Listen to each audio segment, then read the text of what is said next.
Ha? Ganun mo lang. Yan.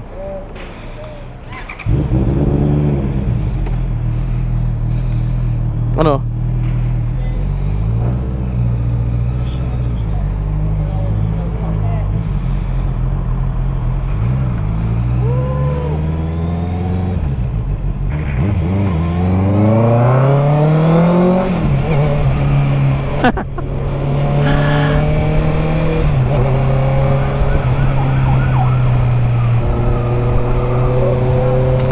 Hawak ka.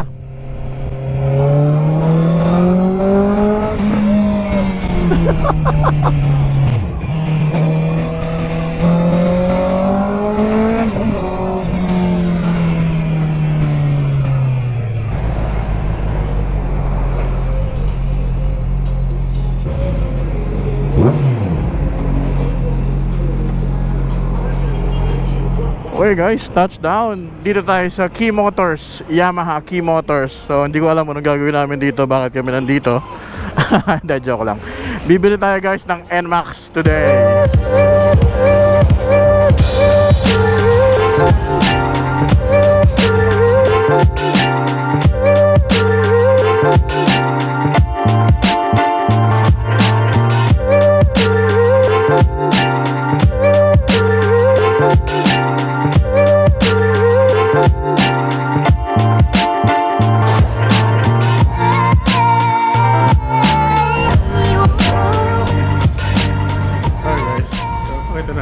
Bikes meron dito, ha, para meron tayong quick idea ng mga motor dito sa Yamaha. Hello, MT-03. yung color black ng MT-03. So ang price na guys is 285. So ayan, for financing. Okay, naman yung isang ano ba to? Storm Flu ata yung color na ganito na MT-03 din. So same price lang sila. Yun o, shoutout sa bike natin. Then for Nmax, ito yung 2.1 version. Price na is 151,900 sa cash. And then yun yung financing. Okay.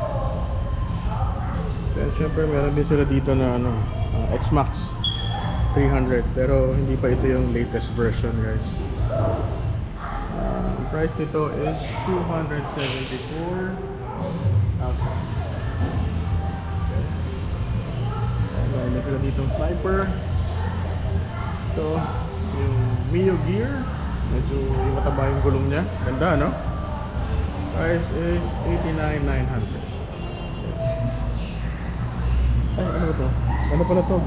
Gravis pala siya guys, Gravis, Mio Gravis. Ito pala yung gear sa kabila. Ito yung price ng gear, 79,400. Of course, ito yung Mio Sporty. Ang cute ng kulay eh, no? Price niya is 73,900. Yeah. Naman tayo sa kabila. Alright, so meron ditong R15. Price is 203. Medyo mataas talaga tong R15M na to eh.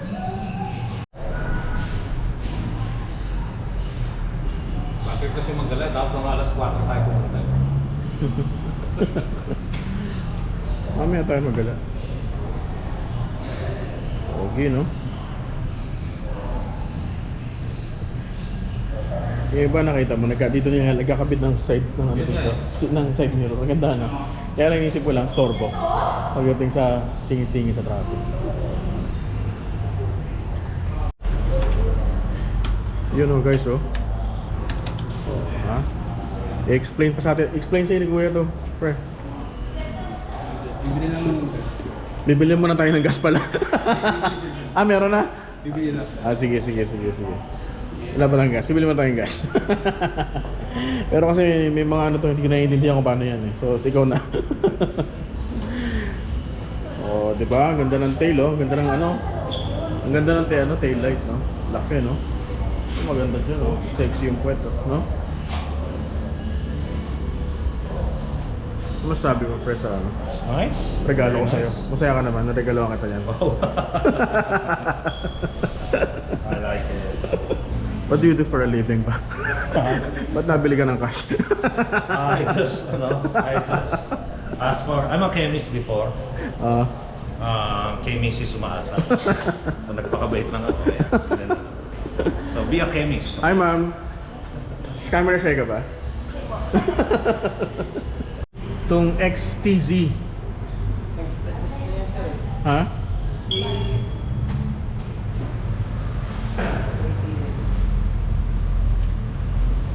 XTZ 89,800 sir. 89,000. Ito yung naka-carburetor no? Yes sir. Yung WR155 yun ata yung isa. FI na sir. FI na. Tapos may radiator na rin siya sir. Yun, no? WR155.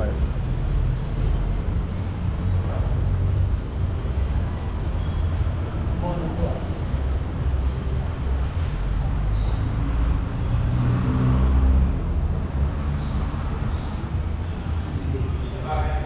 Pinu-full tank na ni ano, Sir Eric, oh. Full tank ba yan, sir? Tank. Gas muna tayo, guys. Para i-activate pa to. At may uwi na natin. Nmax version 2.1. Ganda ng kulay, oh. Baka na yung tune up. Kailan ko dadalhin dito? First 500 kilometers sir. So may explain naman sir yung Ducati. Paano yung mga gagawin sa Kung nalalaban yung ano mo, ang battery mo, hindi mo mabuksan to, hindi ba yung susi mo?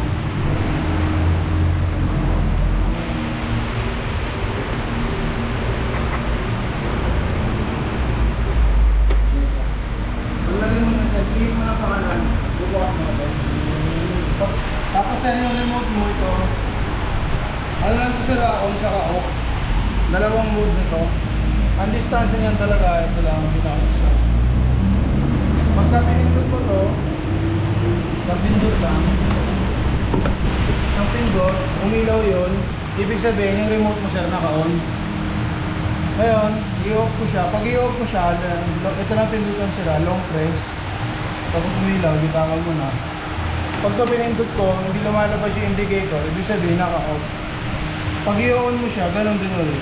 Long press lang, puro long press lang. Tapos umilaw. Pag pindot mo yan, bukas na. Naka-on na siya. Ang distansya niya, hanggang dito lang talaga. Dito wala. So kailangan yung remote mo, malapit sa loob. Malapit sa loob. Para pag pinindot mo siya, bukas. Tapos ito sir, 4 seconds yan, ito ko lang ang ginawa yan, mawawala yan. Pindot ulit. Pindot na lang ulit. Kasi hindi mo ito pwede ikutin na hindi lumalabas yung indicator.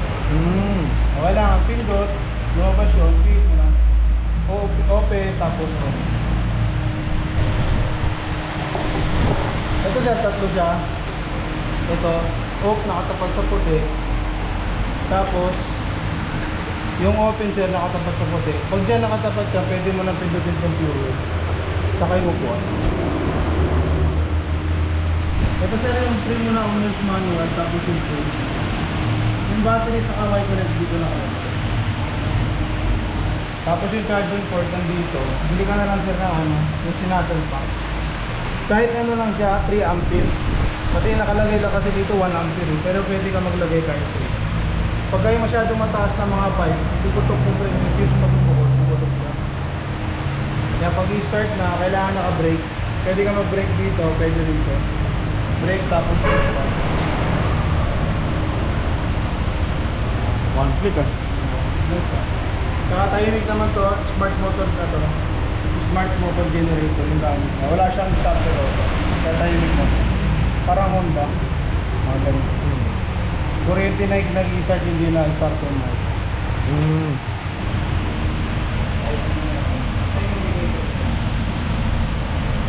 Tapos signal light, kaliwa.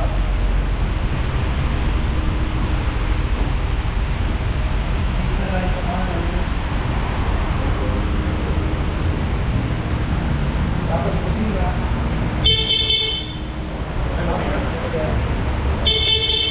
Hazard. Ang hazard isa harap ito. Tapos pag naka-hazard ka, hindi ka makakapag-hit na light. hindi mo ito makakasot. Kailangan i-off mo muna. Tapos nakakamood dito. Tapos, ito sa brake. Ito sa tail light, always on din siya. Tapos brake sa likod. Nakapiro. Tapos brake sa harap. LED na. Tapos ang pinch ko dito sa stand. Pag binaba mo siya, mamatay motor mo, hindi ka rin makapag-gusto. Kailangan nakaangat. Tapos nakakapalang. Bali wala na rin siyang quick start. Tapos ito sa menu, ito yung button na yan. Para yan dito. Ayan, yan yung trip. Tapos belt trip. Odometer. Trip 1. Kasi pag tumakbo ka na, lalabas din yung average mo dyan. Fuel consumption dito sa baba. Tapos ito, trip 2. Ito naman sa trip F, lalabas lang yan pagka yung gasolina mo 1 liter lang, 1 liter below. Yan, kaya letter E siya. Letter F, ngayon pag nagpakarga ka ng gas, mawawala na rin to. Lalabas na siya pag 1 liter na lang yung karga mo.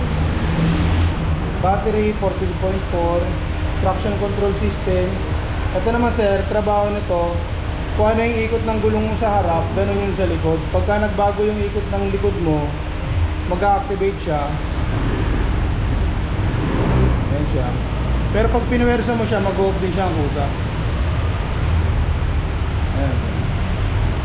Pipigilan niya na umikot ng tuluyin yung likod mo. Iikot pa rin. Yung nga lang, puputol-putulin niya yung supply ng kuryente. Kaya parang namamatay pa tayo. Paano i-on off yung traction control? Pag traction control sir, kailangan naka-on lang na tumatakbo yung motor mo. Hindi siya on the fly. Oo, sir, hindi siya. So pag ganyan, lulong press mo lang to. Ayan sir, naka-off na siya. Okay. Pag in-start ko siya, kahit na-i-rev ko siya. Okay. Tapos sir, yung BBA, lalabas siya 5,500 RPM.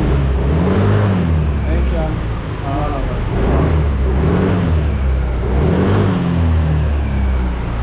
Parang detect. Parang ganun yun sir. Yung nga lang, mas maaga yung ano niya, actuator niya, 5,000 lang lalabas.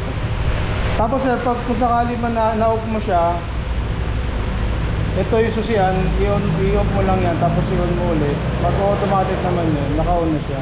By default on siya. Mag-on na siya, always Okay. on na siya. Kaya kahit makalimutan mo, di ka magkakaproblema. Okay.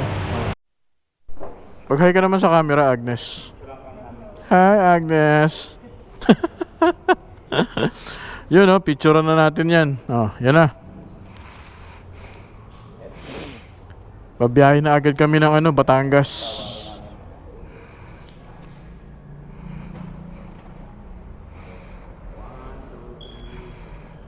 Sama ko.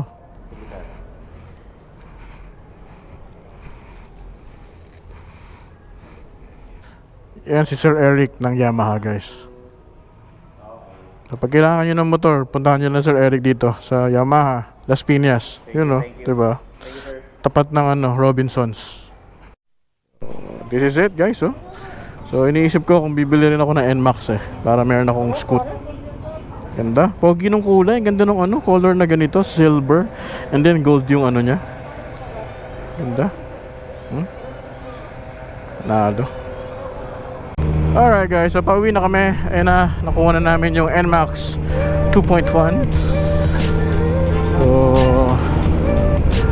thank you Yamaha sa napakagandang service. So yun guys. Thank you for joining us today. And that concludes our vlog for today. Thank you guys.